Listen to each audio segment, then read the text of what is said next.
اللہم صلی علی سیدنا محمد و بارک وسلم۔ حضور رحمت عالم صلی اللہ علیہ وآلہ وسلم بازار کی طرف جا رہے تھے، جیب میں صرف 8 درہم تھے۔ راستے میں ایک بوڑھی عورت رو رہی تھی تو آپ سرکار صلی اللہ علیہ وآلہ وسلم رک گئے، اس کے قریب پہنچے اور اس کے غم میں شریک ہونے کے لیے اس سے پوچھا، بڑی بی کیوں رو رہی ہو، کیا حادثہ پیش آیا؟ تو اس نے جواب دیا کہ میری بیوی نے مجھے 2 درہم دیے تھے کہ جا کر سودا لے کر آؤ، اور وہ 2 درہم راستے میں کہیں گر گئے، اب وہ کیا خیال کرے گی؟ یہ کہہ کر بڑھیا زار و کتار رونے لگی تو آپ صلی اللہ علیہ وآلہ وسلم نے جیب سے 2 درہم نکالے اور بڑھیا کے ہاتھ پر رکھے اور اس کو تسلی دیتے ہوئے آگے بڑھ گئے۔ بازار پہنچ کر اللہ کے رسول صلی اللہ علیہ وآلہ وسلم نے 2 درہم میں ایک قمیض خریدی اور واپس گئے۔ واپسی میں کیا دیکھتے ہیں، ایک فقیر بالکل ننگا کھڑا ہے، پھٹا پرانا چیتھڑا ٹانگوں پر باندھ رکھا ہے اور صدا لگا رہا ہے،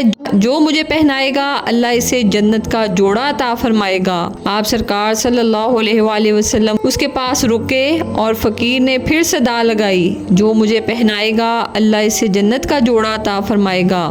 آپ صلی اللہ علیہ وآلہ وسلم نے وہ قمیض اس فقیر کو اسی وقت پہنا دی اور پھر بازار کی طرف چل دیے۔ وہاں جا کر آپ صلی اللہ علیہ وآلہ وسلم نے دوسری قمیض 2 درہم میں خریدی اور اپنے گھر کے لیے واپس ہوئے تو کیا دیکھتے ہیں کہ راستے میں پھر وہ بڑھیا کھڑی رو رہی ہے۔ آپ نے دریافت فرمایا، بڑی بی اب کیا بات ہے؟ بولی، یا رسول اللہ صلی اللہ علیہ وآلہ وسلم، میرے ماں باپ آپ پر قربان، میں کہاں تک آپ صلی اللہ علیہ وآلہ وسلم کو پریشان کروں گی؟ گھر سے نکلتے وقت کافی دیر ہو گئی ہے، گھر والیاں انتظار کر رہی ہوں گی، یہاں دیر لگ گئی، اتنی دیر میں پہنچوں گی تو وہ ناراض ہوں گی، اس لیے پریشان ہوں، وہ برا بھلا کہیں گی اور سزا دیں گی۔ بڑھیا یہ کہہ کر پھر زور زور سے رونے لگی تو آپ سرکار صلی اللہ علیہ وآلہ وسلم نے بڑھیا کی فریاد نہایت دھیان سے سنی اور آپ کو بڑھیا پر بڑا ترس آیا، اسے تشفی دی اور فرمایا، چلو میں تمہارے ساتھ چلتا ہوں۔ بڑھیا خوشی خوشی چل دی اور اللہ کے رسول صلی اللہ علیہ وآلہ وسلم بھی ساتھ چل دیے۔ تھوڑی ہی دور گئے تھے کہ کچھ انصار کے گھر نظر آئے۔ بڑھیا نے رسول اللہ صلی اللہ علیہ وآلہ وسلم کو بتایا، میں انہی گھروں میں کام کرتی ہوں، ان گھروں کے مرد گئے ہوئے ہیں، گھروں میں صرف عورتیں ہیں۔ تو آپ سرکار صلی اللہ علیہ وآلہ وسلم گھر کے قریب پہنچے اور ذرا بلند آواز سے کہا، اے بیبیو السلام علیکم ورحمۃ اللہ۔ آواز سے مانوس تھیں، ہر خاتون متوجہ ہو گئی اور بالکل خاموش رہیں، کسی گھر سے کوئی جواب نہ آیا۔ تو پھر آپ سرکار صلی اللہ علیہ وآلہ وسلم نے بلند آواز سے کہا، السلام علیکم ورحمۃ اللہ وبرکاتہ۔ پھر وہی خاموشی رہی، کسی گھر سے کوئی جواب نہ آیا۔ خواتین دروازوں کے قریب آ گئیں اور مشتاق تھیں کہ وہ دل نواز آواز پھر آئے۔ تو اللہ کے رسول صلی اللہ علیہ وآلہ وسلم نے تیسری بار پھر بلند آواز سے کہا، اے بیبیو السلام علیکم ورحمۃ اللہ وبرکاتہ۔ تیسری آواز پر سارے گھروں کی عورتوں نے مل کر جواب دیا، وعلیکم السلام ورحمۃ اللہ وبرکاتہ۔ فدا کا ابی و امی۔ آپ صلی اللہ علیہ وآلہ وسلم نے پوچھا، بیبیو کیا تم نے میری پہلی آواز نہیں سنی تھی؟ تو انہوں نے جواب دیا، یا رسول اللہ صلی اللہ علیہ وآلہ وسلم، ہم نے آپ کا پہلا ہی سلام سن لیا تھا اور آپ کی آواز پہچان لی تھی، لیکن جواب اس لیے نہیں دیا کہ آپ کی زبان مبارک سے سلامتی اور رحمت و برکت کی دعائیں ہم اور ہمارے بچے بار بار سنیں۔ عورتوں نے عقیدت و احترام کا اظہار کرتے ہوئے کہا۔ اللہ کے رسول صلی اللہ علیہ وآلہ وسلم پھر مسکرا دیے اور فرمایا، یہ تمہاری خادمہ ڈر رہی ہے کہ تم اسے ڈانٹو گی اور سزا دو گی، اتفاق سے اس اللہ کی بندی کو دیر ہو گئی تھی، میں اس کی سفارش کے لیے آیا ہوں۔ رسول اللہ صلی اللہ علیہ وآلہ وسلم کے الفاظ سن کر خواتین کی آنکھوں میں آنسو آ گئے اور ایک زبان ہو کر بولی، یا رسول اللہ صلی اللہ علیہ وآلہ وسلم، یہ آپ کو سفارش کے لیے لے کر آئی ہے تو آپ صلی اللہ علیہ وآلہ وسلم گواہ رہیں، ہم اسی وقت اس کو آزاد کرتے ہیں، اب اس پر ہمارا کوئی حق نہیں ہے۔ باندی کی آزادی پر آپ سرکار صلی اللہ علیہ وآلہ وسلم کا چہرہ خوشی سے چمک اٹھا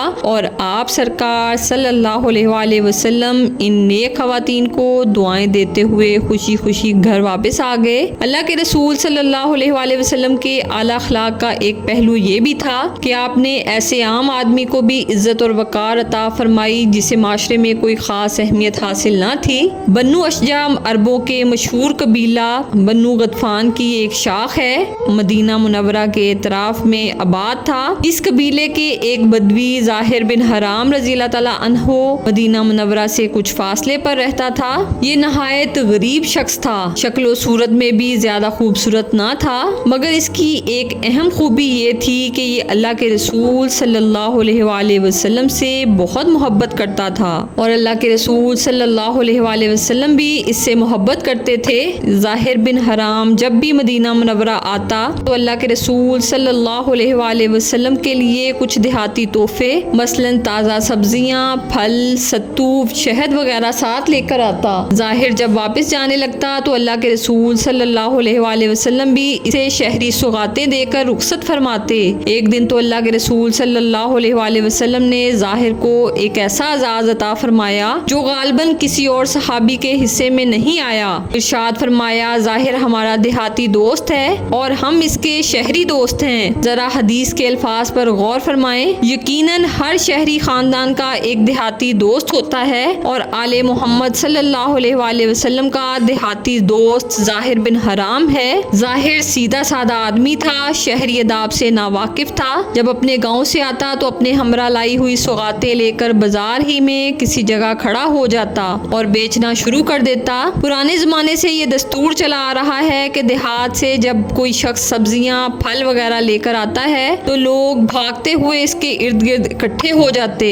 انہیں تازہ سبزیاں مل جاتی جو عموماً سستی ہوتی۔ ایک مرتبہ ایسا ہوا کہ ظاہر اپنے ہمراہ کچھ سوغاتیں لے کر مدینہ منورہ کے بازار میں آیا اور ایک جگہ کھڑا ہو کر انہیں بیچنے لگا۔ کہ قسمت اچھی تھی کہ اللہ کے رسول صلی اللہ علیہ وآلہ وسلم بھی بازار میں تشریف لے آئے، اور آپ سرکار صلی اللہ علیہ وآلہ وسلم نے اپنے دیہاتی دوست کو دیکھا تو آپ نے اس کے پیچھے جا کر اس کی آنکھوں پر اپنے ہاتھ مبارک رکھ دیے۔ ذرا تصور کیجئے کہ ظاہر کی آنکھوں پر اللہ کے رسول صلی اللہ علیہ وآلہ وسلم کے ریشم سے زیادہ نرم و نازک اور عنبر و گلاب سے زیادہ خوشبودار ہاتھ ہیں۔ پہلے تو وہ گھبرایا، پھر گھبراہٹ کے عالم میں کہہ رہا ہے، کون ہے بھائی، میری آنکھوں پر کس نے ہاتھ رکھ دیا؟ لیکن جب اس نے اللہ کے رسول صلی اللہ علیہ وآلہ وسلم کے مبارک ہاتھوں کی نزاکت کو محسوس کیا اور آپ سرکار صلی اللہ علیہ وآلہ وسلم کی خوشبو سونگھ لی، اس کے پیچھے تو کائنات کے امام کھڑے ہیں، اس نے موقع غنیمت جانا اور اپنی پشت کو اللہ کے رسول صلی اللہ علیہ وآلہ وسلم کے سینے سے ملنا شروع کر دیا۔